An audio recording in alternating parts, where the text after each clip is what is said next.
Bonjour à tous, alors aujourd'hui je viens de recevoir une petite clé USB multimètre, donc ça va me permettre de voir un petit peu comment le panneau solaire que j'ai acquis va réagir une fois que je vais pouvoir le brancher, mais avant de pouvoir faire les tests, parce que là actuellement le temps est vraiment mauvais, on va pouvoir essayer de le tester sur divers éléments. Donc il se trouve juste là, d'accord? La tension que vous voyez, donc c'est celle qui sort du chargeur qui est juste à côté. Et donc là, je suis branché sur mon téléphone et je sors presque 0,5 ampères. Donc si on compare à l'afficheur qui se trouve ici, donc 0,5 ampères et 5 volts 14. Donc il y a une différence de 0,03, 0,4 volts. Voilà, donc là ce que je vais faire, c'est que je vais débrancher la clé et je vais la mettre sur mes 4 chargeurs. Comme ça, on va voir un petit peu comment ils vont tous réagir. Et après, je testerai avec une tablette et un Chromecast. Voilà, donc c'est parti. Donc ça, c'est la petite batterie externe avec le chargeur solaire. Voilà, donc je suis à 60, ouais, 75% de batterie à peu près. Et donc là, on a 5 volts 18 et 0,55 ampères. Ok, on teste le suivant. Donc celle-là, elle est chargée à 100%.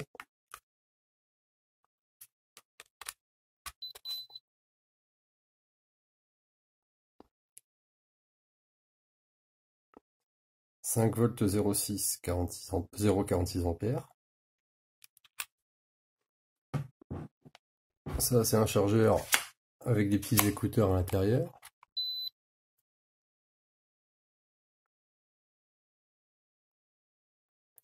5 volts 0,30 ampères. Et il est chargé à 100%. Donc là, il y a déjà une différence de 0,2.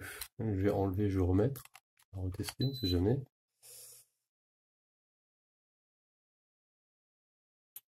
Ok, donc là il sort 0,30.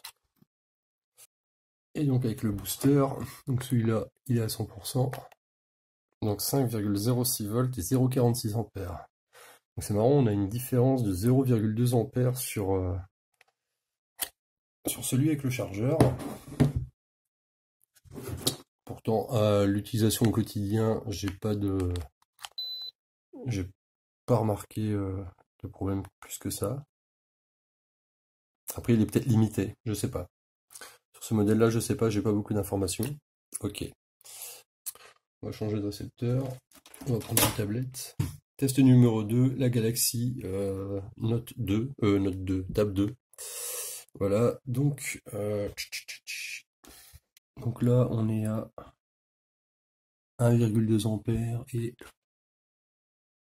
1,02. Ok,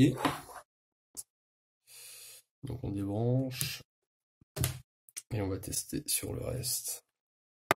Donc, test suivant, 5 volts 14, 0,80, 1,24, ah, ça aussi un petit peu.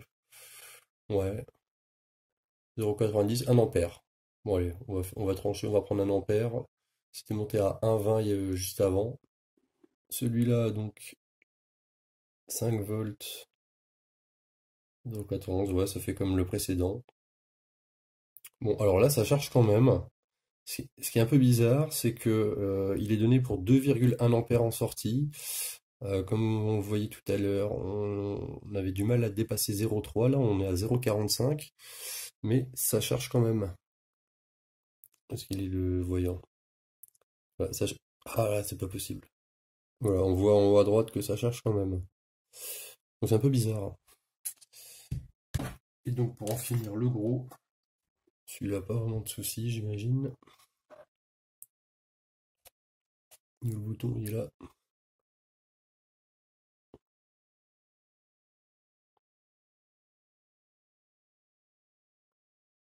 À 0,9.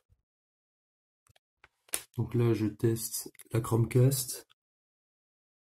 La Chromecast, le Google Home Mini. Donc c'est le numéro 5, hein, à 0,2 ampères. Le numéro 7, c'est mon téléphone qui est en train de recharger en même temps. Donc 0,2 ampères, sortie 5,14 volts. Et donc là, 5,13 volts, 0,20 ampères, 0,20 ampères. Voilà, donc c'est cohérent entre les deux. Et donc là, on est à 5 volts 11 et 0,19 20 ampères. Voilà. Alors, pour une raison que j'ignore, il veut pas se lancer. Ce qui est un petit peu bizarre. Par contre, en le branchant directement, là, ça s'allume.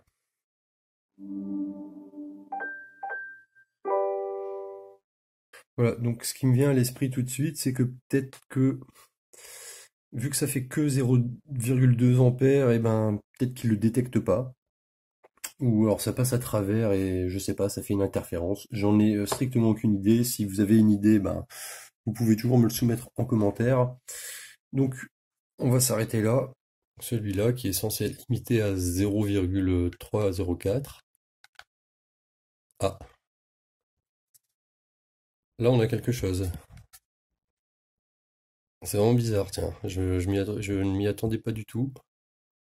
Et c'est pas censé être une power bank à la base, hein. C'est surtout pour pouvoir recharger les écouteurs. On va attendre qu'il s'initialise.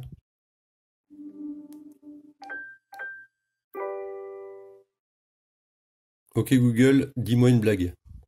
Pourquoi les pêcheurs ne sont pas gros? Parce qu'ils surveillent leurs lignes. Bon, ok, d'accord. Et donc le dernier, alors celui-là, je suis quasiment sûr que ça va fonctionner. De toute façon, on va le savoir tout de suite si la Chromecast, la Google Mini s'allume. Ok, donc ça marche aussi.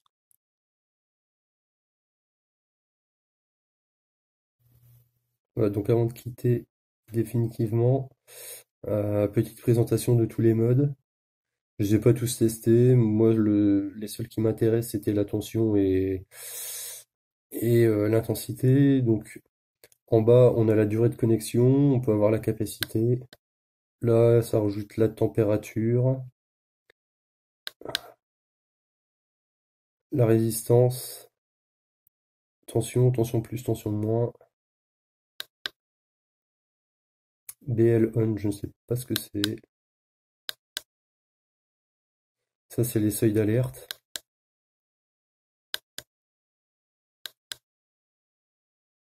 La même version, mais en chinois. Voilà, on revient au début.